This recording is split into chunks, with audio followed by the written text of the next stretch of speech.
अस्सलाम वालेकुम। Programme night addition में हम आपको खुशामदीद कहते हैं। नाजरीन, 2.25 साल की मुज़ाहमती सियासत और 24 नवंबर की फ़ाइनल कॉल के बाद पाकिस्तान तहरीक इंसाफ, इसमें कोई शक नहीं है कि आज भी एक नाजुक मोड़ पर ही फंसी हुई है। मकबूलियत के बावजूद ये सवाल पीछा नहीं छोड़ रहा कि इमरान खान का और उनकी जमात का आखिर मुस्तकबिल है क्या, क्योंकि एक तरफ इस्टेब्लिशमेंट की ज़ाहिर नाराज़गी है, उसकी वजह से हर सियासी हिकमत अमली जो बड़ी उल्टी पड़ जाती है PTI को, और दूसरी तरफ पार्टी के अंदरूनी इख्तलाफात है, ग्रुपिंग है, जो अपनी जगह पर एक बहुत बड़ा चैलेंज बना हुआ है तहरीक इंसाफ के लिए। PTI की मुश्किलात कम हो भी तो कैसे, इलेक्शन को 10 महीने गुजर गए लेकिन PTI अभी तक अपोजिशन जमातों को एक प्लेटफॉर्म पर इकट्ठा नहीं कर पाई। PTI की मुश्किलात कम हो भी तो कैसे कि सियासी मामलात को सियासी अंदाज से हल करने की बजाय हर एहतजाज की नाकामी के बाद नए एहतजाज की कॉल दे दी जाती है। PTI की मुश्किलात कम हो भी तो कैसे 9 मई वाकयात और 24 नवंबर की फाइनल कॉल पर रियासत का गुस्सा भी ठंडा नहीं हुआ कि अब सिविल नाफरमानी का कह दिया गया है। आखिर PTI की मुश्किलात कैसे कम हो? इमरान खान कुछ कहते हैं, पार्टी लीडरशिप कुछ और ही समझ लेती है, जबकि PTI का सोशल मीडिया जो है वो फंसा देता है पूरी पाकिस्तान तहरीक इंसाफ को, पूरी पार्टी को। क्या यही वजह है कि इमरान खान ने एक बार फिर अपनी पुरानी सियासी टीम की तरफ देखना शुरू कर दिया है? क्योंकि ज़राए से ये खबरें आ रही हैं कि न सिर्फ कारकुन बल्कि इमरान खान भी पार्टी की मौजूदा लीडरशिप से खुश नहीं हैं। इसलिए इमरान खान ने पार्टी के अंदर ज़ाहिर है वो तब्दीली चाहते भी हैं। इम्कान ज़ाहिर किया जा रहा है कि न सिर्फ फवाद चौधरी और मुसर्रत जमशेद चीमा की जल्द पार्टी में वापसी मुमकिन है, बल्कि अली मोहम्मद खान और जरताज गुल को भी मरकजी ओहदे दिए जा सकते हैं। इन खबरों को तक़वियत उस वक्त मिली जब अडयाला जेल में इमरान खान से शेख रशीद और फवाद चौधरी की कुछ रोज़ पहले मुलाकात हुई, लेकिन ये बात किसी से ढकी छुपी नहीं है कि PTI की मौजूदा लीडरशिप पुरानी टीम की वापसी नहीं चाहती है। उनको कई तहफ़्फ़ुज़ात हैं। सवाल ये है कि इमरान खान के लिए नई और पुरानी टीम को इकट्ठा करना ये कितना बड़ा चैलेंज होगा। इसके साथ एक और अहम पेशरफ्त ये भी है कि तहरीक इंसाफ की हुकूमत से मुज़ाकरात ना करने की पॉलिसी में कुछ तब्दीली आई है। पहले PTI सिर्फ ताकतवर हलकों से बात करना चाहती थी, लेकिन अब इमरान खान ने उमर अयूब की सरबराही में 5 रुकनी कमेटी बनाई है, जो 2 मुतालिबात यानी सियासी कैदियों की रिहाई और 9 मई और 24 नवंबर के वाक़यात पर सुप्रीम कोर्ट के सीनियर तरीन 3 जजेस के नीचे GIT बनाई जाए, उसकी इंक्वायरी कराई जाए। इस पर हुकूमत से मुज़ाकरात करेंगे। अगर हुकूमत मुतालबात नहीं मानेगी तो 14 दिसंबर से सिविल नाफरमानी की तहरीक चलाने का इंदिया दे दिया गया है। कहा जा रहा है कि सिविल नाफरमानी की कॉल पर पार्टी के अंदर तकसीम है। पार्टी क़यादत अभी इस पर इमरान खान से मज़ीद मुशावरत चाहती है। हुकूमती वज़रा का जहाँ ये मानना है कि सिविल नाफरमानी की कॉल भी पिछली कॉल्स की तरह नाकामी साबित होगी, वहीं वो मुज़ाकरात तो चाहते हैं लेकिन इनके साथ ये मुतालिबात नहीं चाहते। दूसरी तरफ इस्लामाबाद की फ़ज़ाओं में हुकूमत की तब्दीली की बाज़गश बड़ी सुनाई दे रही है। बिलावल भुट्टो जरदारी और फैसल वाडा के अचानक एक्टिव होने को सियासी हलकों में तब्दीली की निगाह से देखा जा रहा है। फैसल वाडा ने चंद दिन पहले मौलाना फजल रहमान से भी मुलाकात की। आज उन्होंने MQM की क़यादत से भी मिले। फैसल वाडा का मानना है कि सारी सियासी जमातों की तरह इमरान खान का मैंडेट भी मानना होगा। क्या कहते हैं, ज़रा सुनिए। सबसे पहले तो सबका मैंडेट तस्लीम करना होगा, इसी को इग्नोर किया नहीं जा सकता। इसी तरह इमरान खान साहब का भी जो मैंडेट है उसको भी हमें तस्लीम करना होगा, उसको रिस्पेक्ट देनी होगी। जब तक हम साथ नहीं बैठेंगे तब तक पाकिस्तान आगे नहीं बढ़ेगा। इससे पहले फैसल वाडा यहाँ तक कह चुके हैं कि ये तासुर हरगिज़ गलत है कि PTI की इस्टेब्लिशमेंट से कोई बराह रास्त लड़ाई चल रही है। वो पाकिस्तान को आगे ले जाने के लिए 2 तलाक़ों को ज़रूरी करार दे चुके हैं। सवाल यह है कि फैसल वाडा जो है ये आजकल किस सियासी मिशन पर हैं? क्या वो सियासी जमातों को किसी ऐसे नुक्ते पर ला सकते हैं जो सबके लिए काबिल कबूल हो? क्या वाकई कौमी हुकूमत ही पाकिस्तान को मौजूदा बहरान से निकाल सकती है? इसके लिए मुझे ज्वाइन कर रहे हैं सीनियर रहनुमा साबिक वफाकी वज़ीर फवाद चौधरी साहब। अस्सलाम वालेकुम, बहुत बहुत शुक्रिया फवाद साहब आपका। बिल आखिर एक अरसे के बाद खान साहब से आपकी मुलाकात हुई, उस मुलाकात का ज़रा हमें अहवाल भी बताएं और कितने को अरसे के बाद मुलाकात हुई है, खान साहब की तबीयत कैसी थी, आपको उनसे मिलकर कैसा लगा और उनका क्या रिस्पांस था, क्या रद्द अमल था, क्या फीलिंग्स थी उनकी? देखिए शादी, जाहिर है इलेक्शंस के बाद पहली बार मुलाकात हुई, एक तवील अरसे बाद मुलाकात हुई और मेरी पहले जेल में 2 मुलाकातें हुई थी इलेक्शन कमीशन के केस में इकट्ठे थे, लेकिन अब काफ़ी अरसे बाद हुई तो जाहिर है कि एक था कि खान साहब की तबीयत का, और बड़ी खुशी हुई एक तो मुझे देख के कि वो बिल्कुल फिट हैं अल्हम्दुलिल्लाह, उनकी एक्चुअली तो मुझे लगा कि वो एक्सरसाइज वगैरह का चूंकि अब उन्हें मौका मिल रहा है, पहले तो मौका नहीं मिला 18 के बाद, तो अब उनकी जो फिटनेस लेवल है वो 2018 के लेवल पे है और वो बड़े मेंटली भी बहुत फिट हैं और बिल्कुल ऐसी गुफ्तगू उन्होंने की जैसे वो जमान पाक में बैठे हैं या बनी गाला में। तो कोई उनको 1.5 साल की कैद ने उन्हें फिजिकली और मेंटली बिल्कुल मुतासर नहीं किया। तो ये तो बड़ी एक काबिल इत्मीनान सेहत भी उनकी जबरदस्त थी, सेहत उनकी बिल्कुल जबरदस्त। तो ये फिर पार्टी के लोग क्यों ये प्रोपेगेंडा करते हैं जब भी मिल के आते हैं, खान साहब की सेहत गिर रही है, उनकी जान को खतरा है,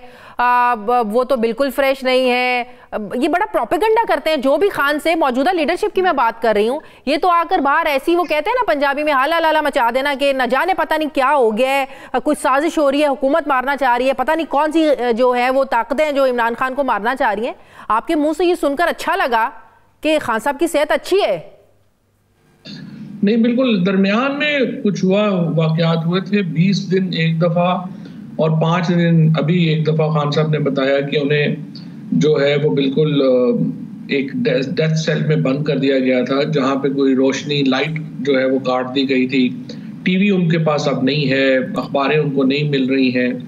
तो ये मेरा ख्याल है फेजेस में इस तरह का मेंटल टॉर्चर जो है वो तो एक जारी है, जो अनफॉर्चुनेट है। पाकिस्तान के फॉर्मर प्राइम मिनिस्टर से और इतने बड़े लीडर से इस तरह का सलूक नहीं करना चाहिए और अभी भी तो उनका राइट है कि उनको एक क्लास शिफ्ट किया जाए, वो एक क्लास में नहीं है, वो डेथ सेल में है। That is self is so annoying I would say.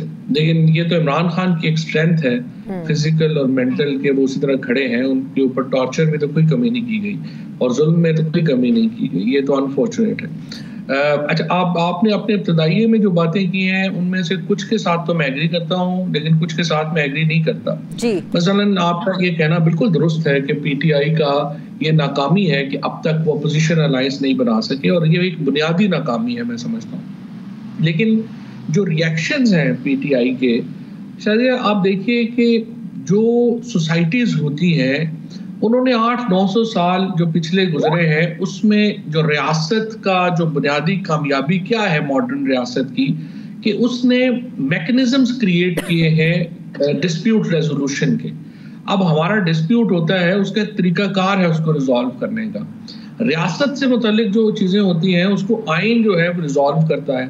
अब मसला यह है कि यहाँ पे एक बुनियादी असूल है कि हुकूमत जो है वो बनेगी इलेक्शनों से। 8 फरवरी के इलेक्शन के नताइज आपने बदल दिए 9 को और आपने वो मैकेनिज्म तबाह कर दिया। इलेक्शन कमीशन ऑफ पाकिस्तान को आपने तबाह कर दिया ताकि वहां पे कुछ ट्राइब्यूनल्स में किसी जगह पे कोई काम ना हो सके। आपने जुडिशरी को तबाह कर दिया।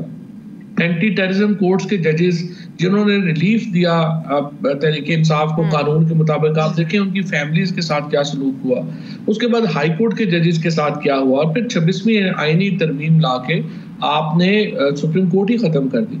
अब उसके बाद देखिए ना आपके यहाँ इस वक्त स्पीकर का ऑफिस है, ना सेनेट के चेयरमैन का ऑफिस है, ना आपके पास कोई डिस्प्यूट रेजोल्यूशन का ऑफिस नहीं रहे।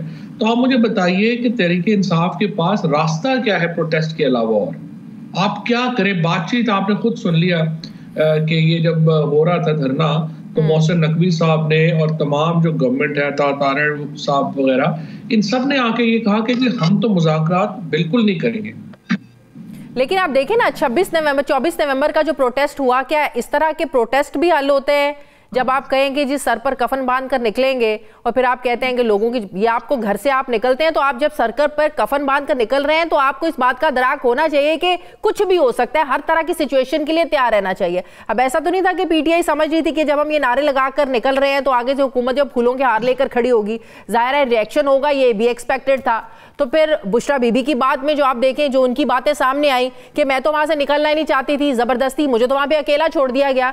मतलब कि पार्टी में अगर डिवीजन होगी प्रोटेस्ट को लेकर तो प्रोटेस्ट तो नाकाम होंगे।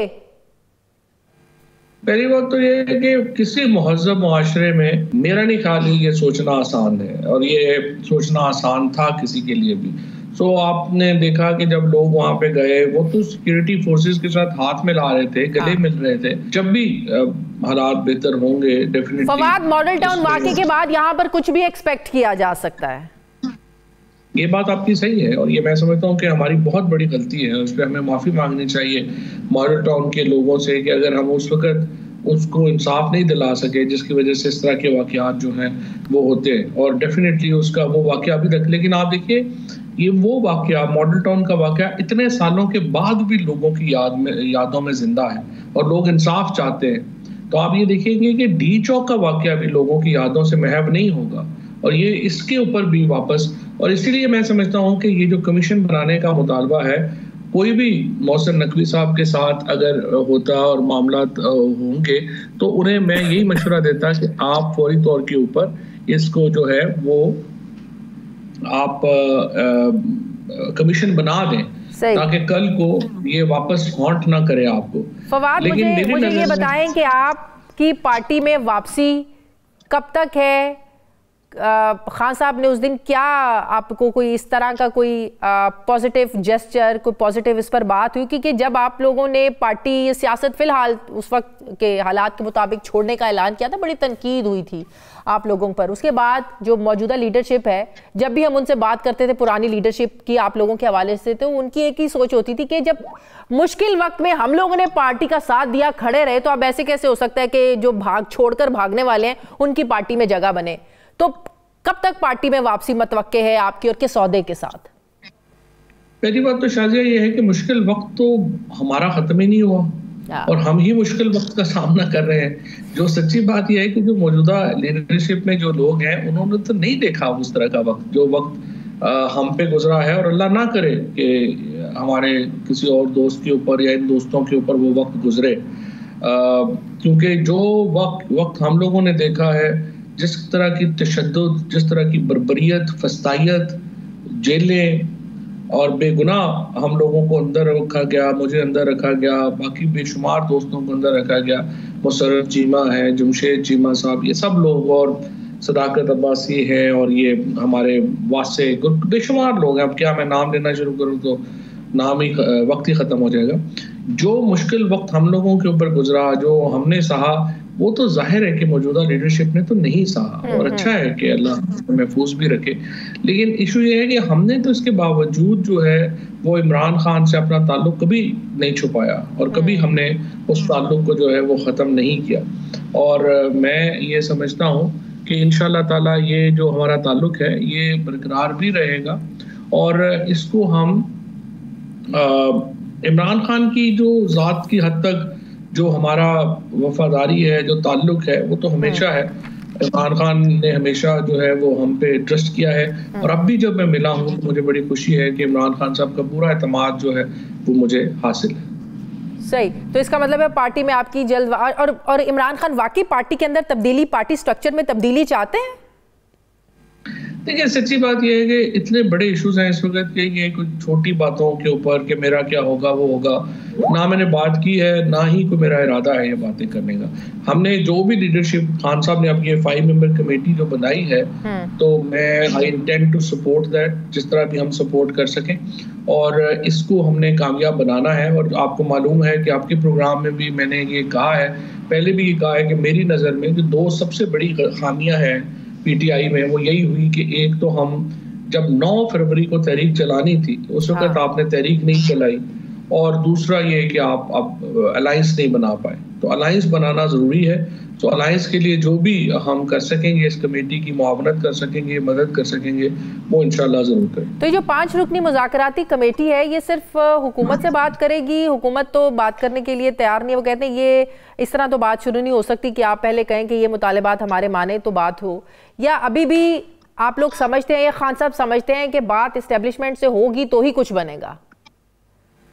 देखिए, इशू ये है कि पहले तो ये कमेटी को सबसे पहले तो बातचीत करनी है जो अपोजिशन पार्टीज हैं उनसे, यानी मौलाना फजलुर रहमान से, जमात इस्लामी से, उसके बाद ये जो जीडीए है उनसे, इन लोगों से, खाकान अब्बासी साहब से, मिफ्ता इस्माइल, ये जो है, इन पार्टीज से पहले तो अपोजिशन की पार्टीज इकट्ठी होना, उसके बाद देखेंगे कि हुकूमत के पास क्या लेके जाना है। जो 2 नुकात खान साहब ने दे दिए हैं, इस पे हुकूमत को ऑफर कर दी है।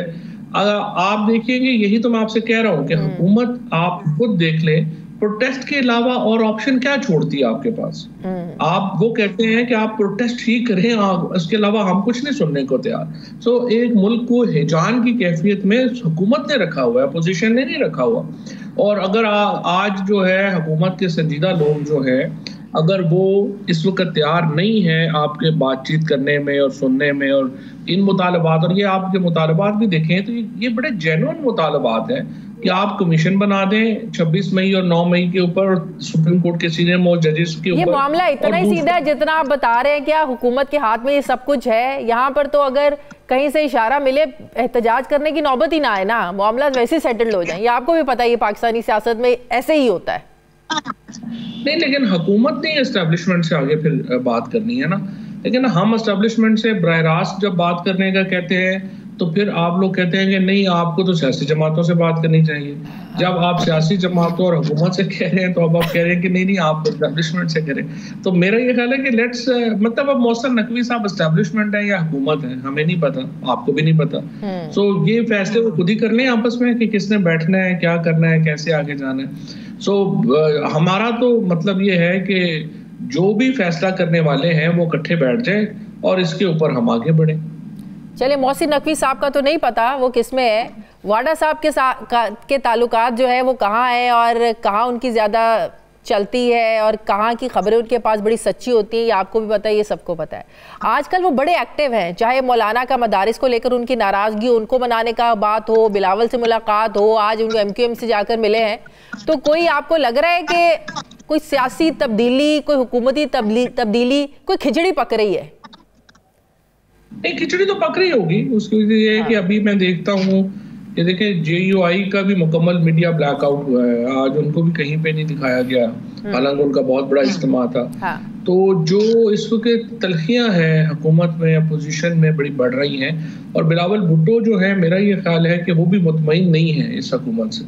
तो अब देखना ये है कि क्या JUI और पीपल्स पार्टी ये पहले हाथ मिलाते हैं या PTI और JUI पहले हाथ मिलाते हैं।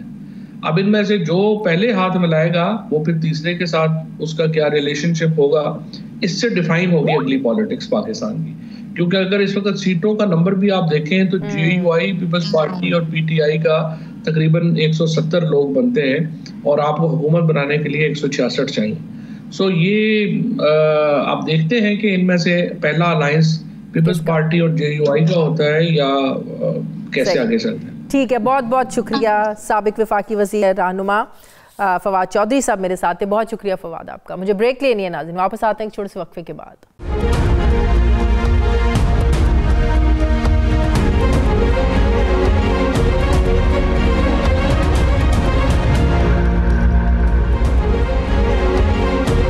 बाद एक बार फिर से आपको खुशामदीद कहते हैं नाजरीन। ऐसा लगता है कि 2.5-3 साल से पाकिस्तानी सियासत जैसे एक पॉइंट ऑफ नो रिटर्न पर पहुंच गई है। कोई हार रहा है ना ही कोई जीत रहा है, और डर भी यही है कि अब सब कहीं ऐसा ही ना चलता जाए और इस सारी सिचुएशन का किसी एक लफ्ज़ में हम अहाता करें तो वो है डेडलॉक। यहाँ सियासत और रियासत में डेडलॉक है, यहाँ मकबूलियत और कबूलियत में भी डेडलॉक है, यहाँ फॉर्म 45 और 47 के फ़र्क पर भी डेडलॉक है, यहाँ 9 मई और 8 फरवरी पर भी डेडलॉक है। PTI की सियासी हिकमत अमलियाँ नाकाम है या कामयाब, इस पर भी डेडलॉक है। बाहर डेडलॉक है तो पार्टी के अंदर भी डेडलॉक है। मुज़ाकरात, मुतालबात और इख्तलाफात सब पर डेडलॉक है। डेडलॉक है हुब्बुल वतनी की तारीफ़ पर, मुल्क दुश्मनी की तशरीह पर, फैसले सड़कों पर होने हैं या पार्लियामेंट में, इस नुक्ते पर भी डेडलॉक है। मुज़ाहमत और मुफाहमत पर भी डेडलॉक है। वादे पूरे ना होने पर हुकूमत में शामिल जो इत्तेहादी हैं उनमें भी डेडलॉक है। मदारिस बिल मंजूर ना होने पर JUI और हुकूमत में भी डेडलॉक की ही सिचुएशन है। मौलाना की दीवी जो डेडलाइन थी वो गुजर चुकी है। यहाँ महंगाई से आवाम तंग है लेकिन दावे मुल्क की तरक्की के हैं, इस हकीकत पर भी डेडलॉक है। सियासत वही है, सियासतदान भी वही हैं, लेकिन सिविल सुपरमेसी को लेकर उनकी सोचों पर डेडलॉक है। 26वीं आईनी तरमीम ठीक है या नहीं, इस पर ना सिर्फ सियासी जमातों बल्कि जजेस में भी डेडलॉक है। यहाँ पार्लियामेंट और अदलिया की सुपरमेसी को लेकर भी एक डेडलॉक है। यहाँ हुक्मरान कौन है और हक हुक्मरानी किसका है, इस पर भी डेडलॉक है। पाकिस्तानी अवाम और पाकिस्तान इन डेडलॉक्स में कहीं फंस कर रह गए हैं। कोई वे आउट है तो इस पर भी डेडलॉक है। सवाल यह है कि जिस मुल्क में इतने ज़्यादा डेडलॉक लग जाएँ, हर मसले पर लग जाए, तो उस मुल्क के अवाम का मुस्तकबिल क्या रह जाता है। यहाँ पर ना कोई एक फरीक मुज़ाकरात की ख्वाहिश करता है तो दूसरा इनकार करता है। तो ऐसे में हल क्या है? मैं बात करूँ कि मुझे इरशाद भट्टी साहब सीनियर सहाफ़ी हैं, तज्ज़ियाकार, मुझे ज्वाइन कर रहे हैं। अस्सलाम वालेकुम बहुत बहुत शुक्रिया भट्टी साहब आपका। भट्टी साहब, हुकूमत की मुश्किलात, हम तो सोच रहे थे कि पीटीआई ने जो टफ टाइम देने की कोशिश की उससे शायद उनको इतना टफ टाइम ना मिला हो। मौलाना की नाराज़गी से उनको टफ टाइम ज़रूर मिल रहा है, मौलाना को मनाने की कोशिशें भी हो रही हैं। बिलावल साहब भी बात करना उनकी भी मुलाकातें हैं, वज़ीर आज़म शहबाज शरीफ साहब भी टेलीफोन पर बात करते हैं, फिर वाडा साहब इस मामले में जो एंट्री डालते हैं। आप समझते हैं कि मौलाना के मसले को लेकर हुकूमत संजीदा है?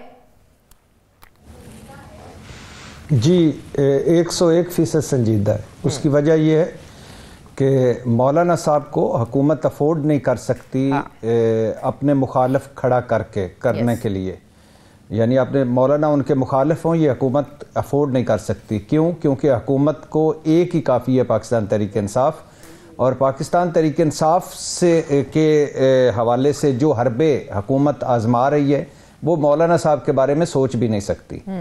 तो अगर, और ये भी ख़तरा है कि मौलाना साहब का भी अगर मार्च चल पड़े और पाकिस्तान तहरीक इंसाफ भी फिर चल पड़े तो क्या बनेगा। तो लिहाजा ये मसला हल होना ही होना है, ज़ाहिर है, और ये हल हो जाएगा, ये मौलाना साहब का और हुकूमत का। मदारिस रजिस्ट्रेशन बिल मंजूर हो जाएगा, दस्तखत भी हो जाएंगे। आप कह रहे हैं कि मौलाना को मना लेंगे, पीटीआई को नहीं मनाना चाहती हुकूमत?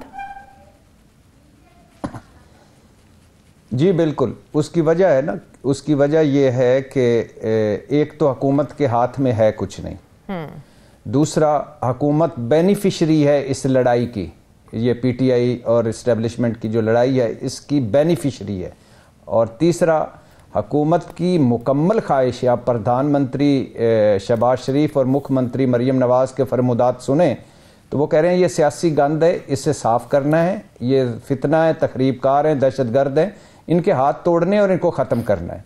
तो लिहाजा उनकी हुकूमत की तो ख्वाहिश होगी कि इमरान खान कम अज़ कम अगले 5 साल जेल में रहें और पाकिस्तान तहरीक इंसाफ का नामो निशान तक ना रहे, इस ताकि फिर हमारा पीपल्स पार्टी और नून का वो फ्रेंडली। चले, ये तो आप हुकूमत की सोच बता रहे हैं ना। फैसल वाडा साहब तो कुछ और ही इशारे दे रहे हैं। वो कह रहे हैं कि हुकूमत की गलत फहमी है कि अगर वो ये समझते हैं कि इस्टेब्लिशमेंट और सिर्फ तहरीक इंसाफ के ये लोग आमने सामने खड़े हैं, मामलात उल्टे हो चुके हैं। जी ऐसी बातें तो इस्लामाबाद में चल रही हैं, हल्की हल्की मौसीकी पर, हल्की हल्की ढोलकी पर, अफवाहें हैं, क्या सराइयाँ हैं, और मैं बड़ा ख़ुद को बचा के फिर रहा हूँ वजारत से। तो ये चल रहा है, ऐसे कुछ ना कुछ चीज़ें चल रही हैं, लेकिन ये कबल इस वक्त है अभी ये इस पे कोई हतमी तबसरा करना या कोई राय देना। लेकिन एक बात तय है कि ऐन उन लम्हों में जब इमरान खान साहब 2028 तक का प्लान बनाकर बैठे थे, वो उनकी वजारत उज़्मा ख़त्म हुई और फिर सब कुछ बदल गया। और ऐन उन लम्हों में जब मुस्लिम लीग वाले कहते हैं कि अगले 5 साल भी हमारे हैं, कुछ भी हो सकता है। पाकिस्तान एक अजीबो गरीब मुल्क है जिसमें एक वाक़या, एक सानिया, एक हादसा और एक दिन सब कुछ बदल देता है। पता नहीं मुझे ये कल गिरदाब में फंसे जो मुस्लिम लीगी हैं या पीपल्स पार्टी वाले हैं, ये इतनी जल्दी क्यों भूल जाते हैं अपनी तारीख को। शायद तारीख का यही सबक है कि तारीख से किसी ने सबक नहीं सीखा। तो मतलब ये है कि ड्राइविंग सीट कभी भी बदल सकती है, जिसका इशारा चंद साहब ने भी दिया। वो कहते हैं बदल सकती है, बदलनी चाहिए। देखिए, अवाम ने तो ड्राइविंग सीट बदल दी थी और वो आपके सामने भी है और हमारे सामने भी है। अवाम के अगर वोटों को देखें तो ड्राइविंग सीट पर जाहिर है पीटीआई को होना चाहिए, लेकिन ये ड्राइविंग सीट पर कब्जा करके एक गासिब होकर, ऊपर से जालिम होकर हुकूमत कितने अरसे रह सकती है। और फिर बड़े सख्त चैलेंजेस हैं। दहशतगर्दी की ऐसी लहर है कि जिसमें हमारे जवान शहीद हो रहे हैं। मईशत आप उसको स्टॉक एक्सचेंज से नहीं नाप सकते। ये 10-20 हज़ार लोगों का एक इदारा है, उसको दुनिया में कहीं भी स्टॉक एक्सचेंज से मईशत को नापा नहीं जा सकता। तीसरा खारजा तनाई, चौथा कर्जे, पांचवा आबादी बम, छठा मुस्लिम लीग और पीपल्स पार्टी आपस में जो हैं, और सातवां सियासी अदम इस्तेकाम। आप ये समझते हैं अगर कि 26 नवंबर के बाद तहरीक इंसाफ ख़त्म हो गई है या वो अब दोबारा नहीं आएगी या वो कुछ नहीं कर सकती, तो शायद आप इमरान खान को अंडर एस्टिमेट करते हैं। इमरान खान की कुव्वत ही उस वक्त सामने आती है जब वो हार जाता है। तो ये सियासी अदम इस्तेकाम अगर आप नहीं ख़त्म करेंगे तो मुल्क आगे नहीं बढ़ेगा। और जैसा आपने कहा कि हर मामले में डेडलॉक है, और ये आपने बड़ा अच्छा इसको सम अप किया है कि हम एक, और ये पता नहीं डेड ज़्यादा ख़तरनाक है कि जो लॉक लगा हुआ है वो ज़्यादा ख़तरनाक है। और कभी भी ऐसा नहीं होना चाहिए। मिसाल के तौर पे अगर आज आप देखिए, एक बड़ी गोल्डन चांस था इस वक्त, शायद आपने उस पर गौर किया हो या बात की हो, बहुत ही गोल्डन चांस। इमरान खान ने एक मुज़ाकराती कमेटी बनाई, जी जी, नंबर 1 बड़ा इंपॉर्टेंट। जी जी। नंबर 2, उस मुज़ाकराती कमेटी में सारे लोग वो हैं तहम्मुल वाले, सब्र वाले, बातचीत वाले। नंबर 2।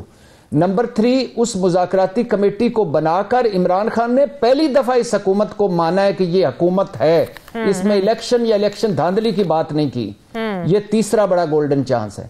और उन्होंने बात की है सियासी कैदियों की, और 9 मई और 26 नवंबर पर जुडिशल कमीशन बनाए। तो इस पे तो कम अज कम बात हो जानी चाहिए थी। हुकूमत को कम अज कम ये तो खतरा टल गया कि हमें कोई इमरान खान समिति कुछ नहीं, वो तो इन मुतालिबात पे क्या आपने बात करनी है तो आप एजेंडा अपनी मर्जी का तो नहीं रख सकते कि सिर्फ इन्हीं 2 एजेंडों पर बात होगी। तो हुकूमत तो इस पर राजी नहीं लग रही है बात करने पर।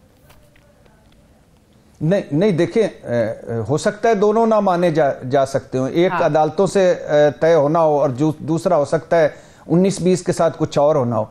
लेकिन इसमें तो कोई रुकावट नहीं है ना कि आप बैठे ना, इसमें तो कोई रुकावट नहीं है कि आप टेबल पे ना बैठें, एक एक्टिंग ही कर लें। तो हुकूमत तो ये एक्टिंग करने के लिए भी तैयार नहीं है।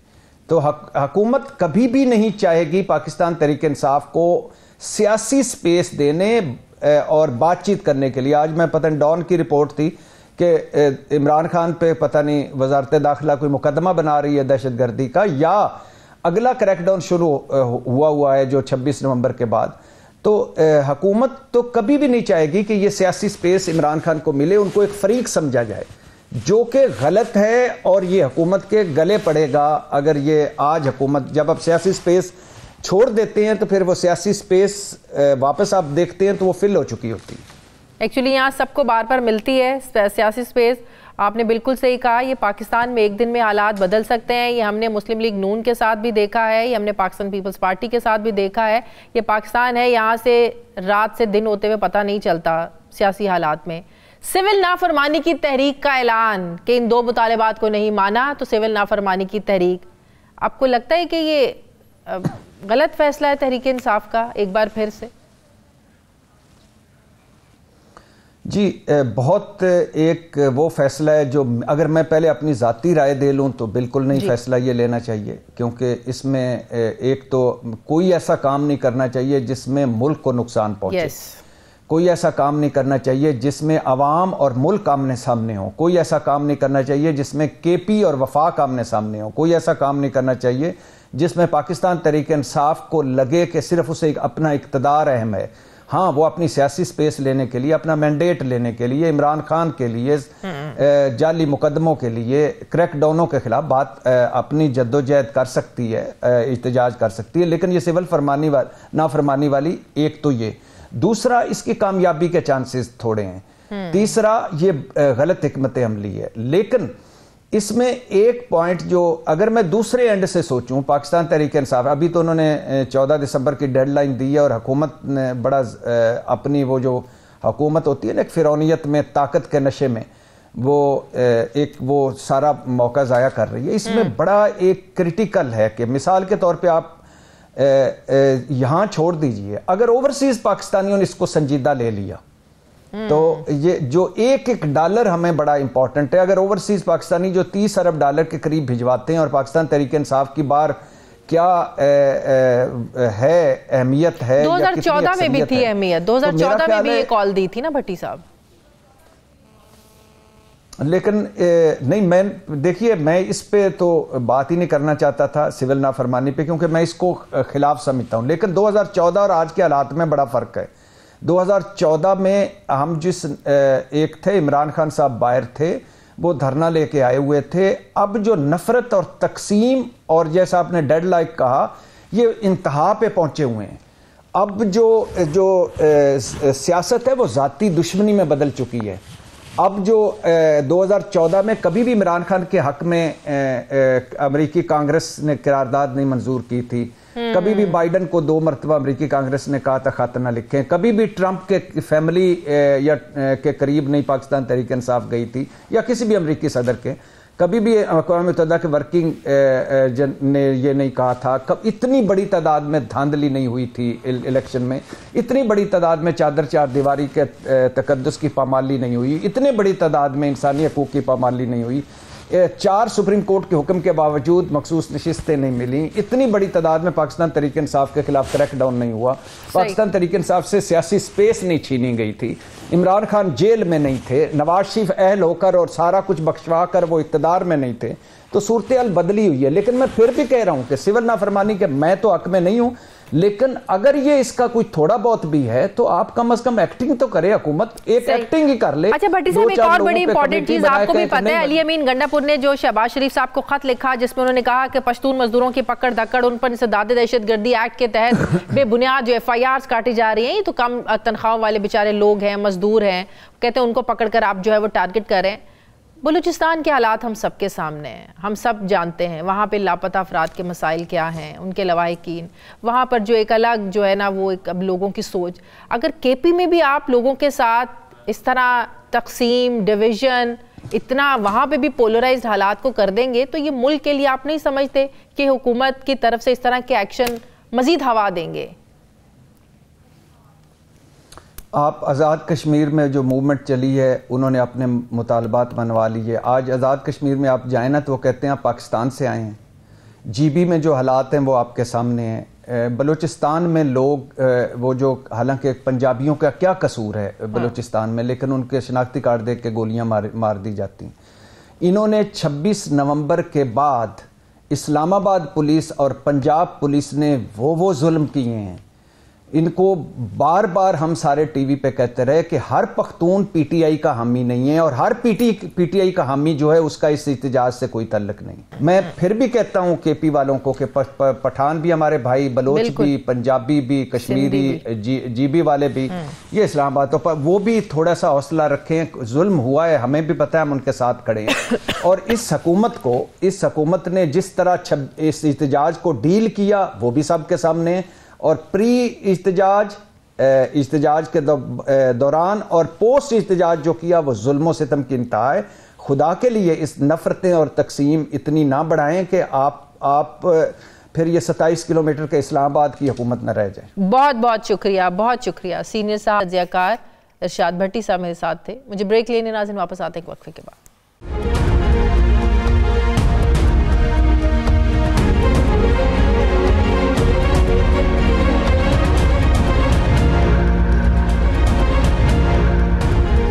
ब्रेक के बाद एक बार फिर से आपको खुशामदीद कहते हैं। नाज़रीन, अगर मैं ये कहूँ कि पाकिस्तान की जो पूरी सियासत है ये 9 मई के वाक़यात और 8 फरवरी के इंतखाबात में धांधली के इल्ज़ाम के गिर्द ही घूम रही है तो शायद ये कहना गलत नहीं होगा। ये दोनों बड़े केसेस पाकिस्तान की सबसे बड़ी अदालत के मुंसिफों के पास लग गए हैं।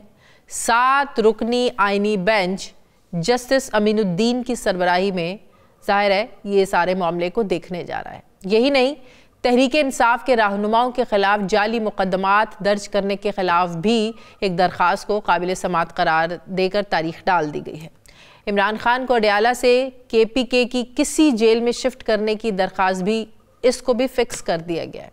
इसके अलावा प्रैक्टिस एंड प्रोसीजर ऑर्डिनेंस का मुकदमा भी समात के लिए लगा दिया गया है, जिसमें चीफ जस्टिस ऑफ पाकिस्तान को जजिस कमेटी बनाने में इख्तियारात वापस दे दिए गए थे। फौजी अदालतों में सिविलियन का ट्रायल कलदम करार देने के खिलाफ दरख्वास्त भी आईनी बेंच के सामने लगा दी गई है। इंट्रा कोर्ट अपीलों में वफाकी और सूबाई हुकूमत ने ये इस्तदा की है कि फौजी अदालतों में आम शहरियों के ट्रायल का हुक्म दिया जाए। इससे पहले सुप्रीम कोर्ट ने फौजी अदालतों में सिविलियन का ट्रायल कलदम करार दिया था।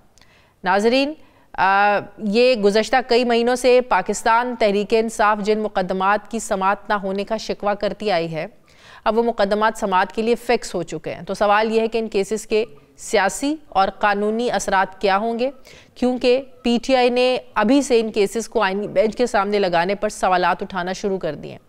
पीटीआई रहनुमा शुएब शाहीन का ये मानना है कि इन केसेस पर समाअत से पहले 26वीं आईनी तरमीम के खिलाफ दरखास्तों पर फुल कोर्ट बनाया जाए। अगर ये तरमीम ही कलअदम हो गई तो आईनी बेंचेस के जो फैसले हैं फिर उनका क्या होगा। दूसरी तरफ 26वीं आईनी तरमीम को लेकर सुप्रीम कोर्ट के जजेस में भी तकसीम नजर आ रही है। 5 दिसंबर को सुप्रीम कोर्ट के सीनियर जज जस्टिस मंसूर अली शाह ने भी चीफ जस्टिस याहिया अफरीदी को खत लिखकर जुडिशल कमीशन का इजलास मुलतवी करने और 26वीं आईनी तरमीम के खिलाफ दरखास्तों पर फुल कोर्ट बनाने का मुतालबा किया।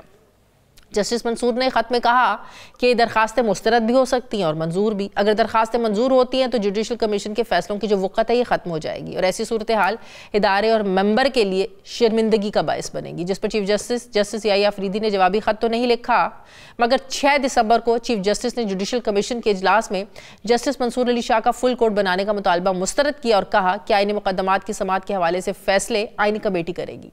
ये इख्तियार जुडिशल कमीशन के पास नहीं है। गुज़श्ता रोज जस्टिस मंसूर अली शाह ने इस्लामाबाद में तकरीब से खिताब में भी आईनी बेंच में ना होने का बार बार तस्करा किया और जस्टिस जमाल मंदोखिल को मुखातिब करते हुए कहा कि बच्चों से मुतालिक आइन के आर्टिकल 11(3) की तशरीह की ज़रूरत है, मैं ये तशरीह अब नहीं कर सकता। तो सवाल ये है कि क्या 26वीं आईनी तरमीम के खिलाफ दायर की गई दरखास्तों पर फुल कोर्ट बन सकता है या नहीं।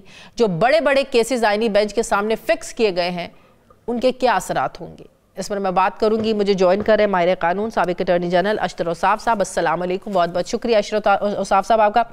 अशरफ औसाफ साहब, जितने केसेस की मैंने बात की और जिनके तहरीक इंसाफ के बड़े कंसर्न्स थे, तहफ़्फ़ुज़ात थे कि इनको फिक्स होना चाहिए, अब वो फिक्स तो हो गए हैं, लेकिन अब वो शुएब शाहीन साहब के मुतालबा कर रहे हैं कि 26वीं आईनी तरमीम से मुतालिक केस जो है ये फुल कोर्ट सुने, पहले इन केसेस का फैसला हो। जजिस भी इस बात पर डिवीजन है कि पहले भाई इनका तो फैसला कर लें, 26वीं आईनी तरमीम का, इस पर फुल कोर्ट बना दें।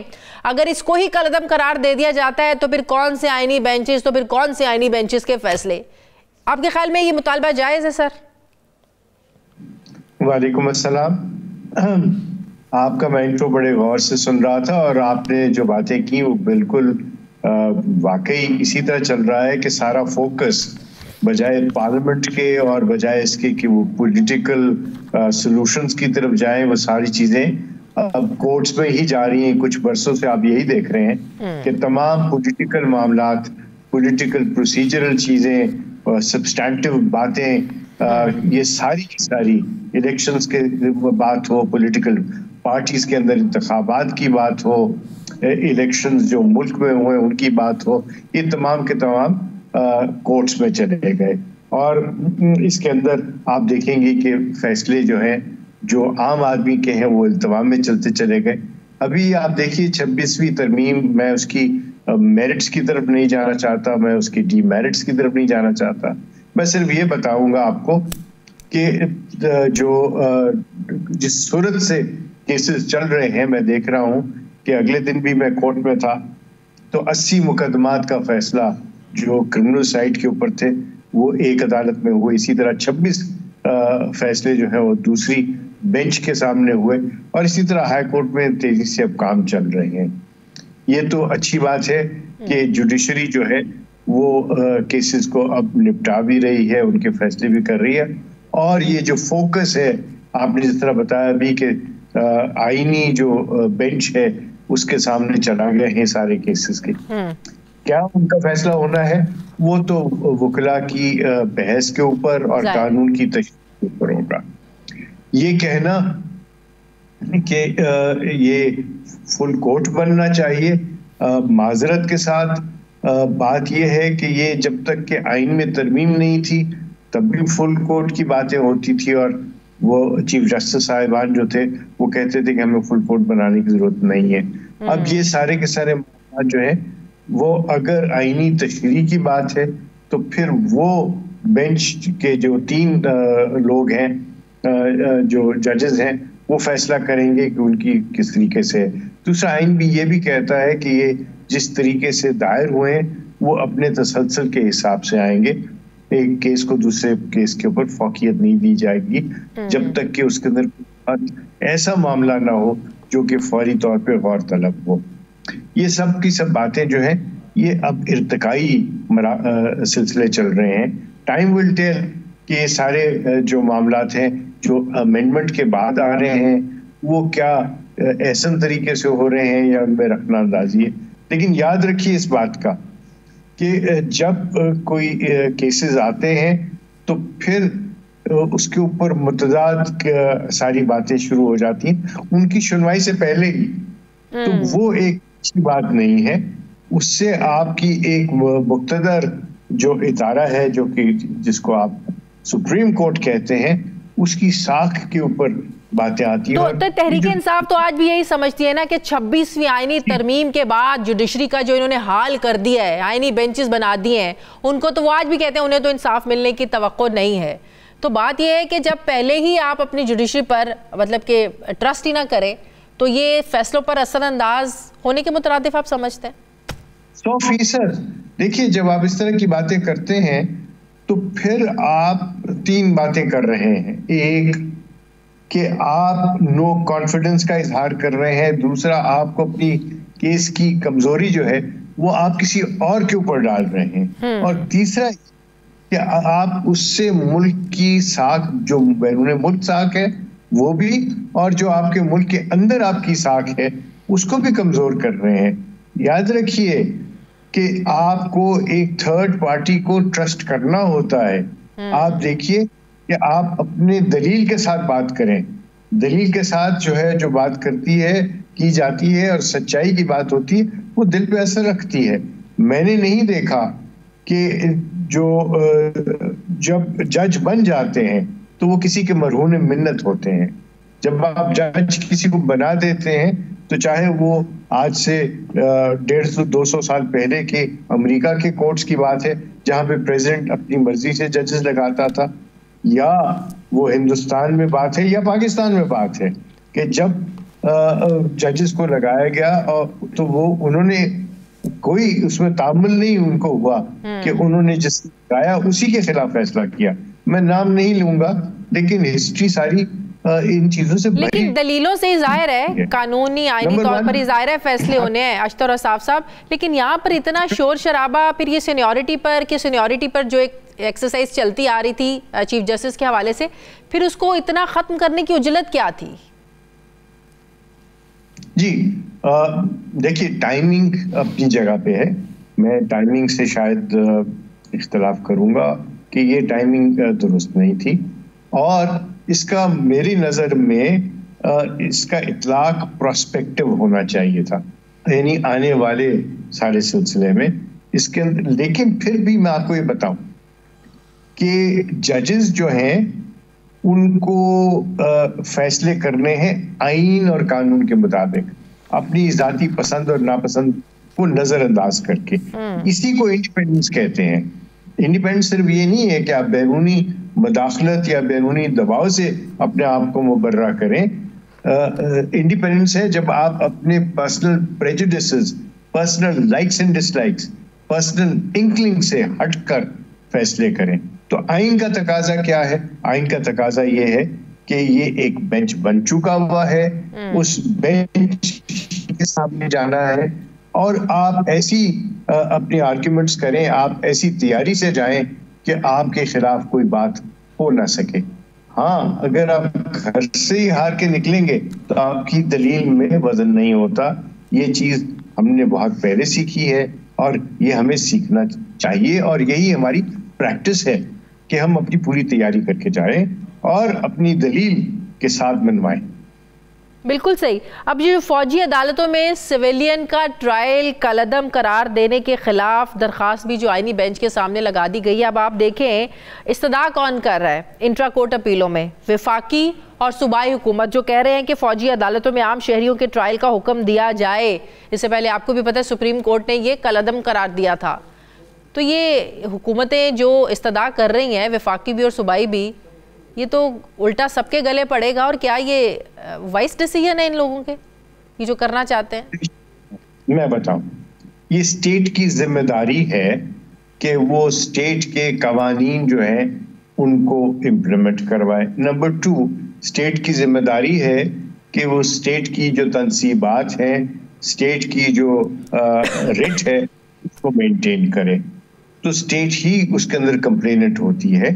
कंप्लेनेंट प्रोसिक्यूशन जो है वो स्टेट ही करती है, और अगर स्टेट ये ना करे तो फिर वो उसका जो फेलियर है वो रियासत को कमजोर करने के मुतरादिफ होगा। याद रखिए कि जब किसी को सजा मिलती है और सजा के खिलाफ आप अपील दायर करते हैं तो वो स्टेट ही करता है। इट इज स्टेट, प्रोसिक्यूशन भी स्टेट के नाम से ही होती है, तो इसमें कोई ऐसी बात नहीं है। तीसरी बात इसके अंदर जो बहुत इंपॉर्टेंट है वो ये है कि सिविलियंस का अलग से ट्रायल नहीं है। इसके अंदर जो कानून है उसके अंदर लिखा हुआ है कि कौन कौन से मामलात ऐसे हैं जो कि सिविल जराइम है, कौन से ऐसे मामलात हैं जिनका ट्रायल जो है वो कोर्ट मार्शल के जरिए होगा। मैं जाती तौर पे समझता हूँ कि ये जो है रिट ऑफ द गवर्नमेंट, उसमें आपको पुलिस को भी स्ट्रेंथन करना चाहिए, आपको बाकी इदारों को भी स्ट्रेंथन करना चाहिए ताकि यहाँ तक ये मामलात पहुंचे ही ना। मतलब कि आप कह रहे हैं कि हुकूमत अपनी नाकामी अपने कंधों से हटाकर तो ये मलबा डालना चाहती है, बॉल जो है वो फेंकना चाहती है फौजी अदालतों में, आप जाने और ये सिविलियन जाने। नहीं, ऐसा नहीं है, ना इसमें नाकामी है ना इसमें कोई जीत है। असल में ये हार जीत की बात नहीं है, बात है कि जब हमें कोई अपने इदारों में कजी और कमजोरी नजर आती है तो फिर हम इदारों को मजबूत तरीके से उनको एक इकट्ठा करने की बात करते हैं। मैं समझता हूं कि ये सारे मामलात ऐसे हैं जिसमें हमें प्रोसिक्यूशन को इतना स्ट्रेंथन कर देना चाहिए कि किसी को कोई उंगली उठाने की जरूरत ना पड़े। हमें अपनी अदालतों को इतना स्ट्रेंथन करना चाहिए कि हमें कोई जरूरत ना पड़े कि किसी ऐसे इदारे की बात करें जो कि हमारे जो मेन स्ट्रीम से बाहर हो। तो आप समझते हैं 26वीं आईनी तरमीम के बाद जो अदालतों को स्ट्रेंथन करने की आप बात कर रहे हैं, वाकई अदालतें हमारी स्ट्रेंथन हुई हैं उनसे 26वीं आईनी तरमीम के बाद? स्ट्रेंथन करने से स्ट्रेंथन नहीं होगा। आपको उसके अंदर अच्छे जजेस को लगाना है, जजेस की स्ट्रेंथ को पूरा करना है। मैं तो इस चीज का भी दाई हूं और मैं फिर रिपीट करूंगा कि जरूरत आ गई है कि आप पाकिस्तान जुडिशल सर्विस का इनेकाद करें, अपने गलतियों से सीखें इस तरह कि उसमें इस्लाह लेके आए। आपको एक रोबस्ट जस्टिस सिस्टम की जरूरत है। परसों भी मैं एक जगह पे बैठा हुआ था और वहां पे यही बात हो रही थी कि हमें ट्रेन करना है जजेस को, हमें ट्रेन करना है प्रोसिक्यूटर्स को, हमें इंफ्रास्ट्रक्चर को करना है। वो सिर्फ कागज पे लिखे हुए चीज से नहीं होगा, उसके लिए आपको पैसे मुख्तस करने हैं, उसके लिए वक्त सर्व करना है, उसके लिए आपको विल अपनी जो है वो उसका इजहार करना है। So we need to put our act together. और जब तक हम ये नहीं करेंगे कोई आईनी तरमीम या कोई कानून की तरमीम जो है वो कारगर नहीं होगी जब तक कि हम अमनी जामा उसको नहीं पहनाएंगे। सही, ठीक है, बहुत बहुत शुक्रिया साबिक अटॉर्नी जनरल माहिर कानून अशतर और साफ साहब मेरे साथ है। बहुत शुक्रिया आपका। प्रोग्राम का वक्त खत्म हो गया नाज़रीन, फीडबैक दें, अपना ख्याल रखें, मुझे इजाज़त दें, अल्लाह हाफ़िज़।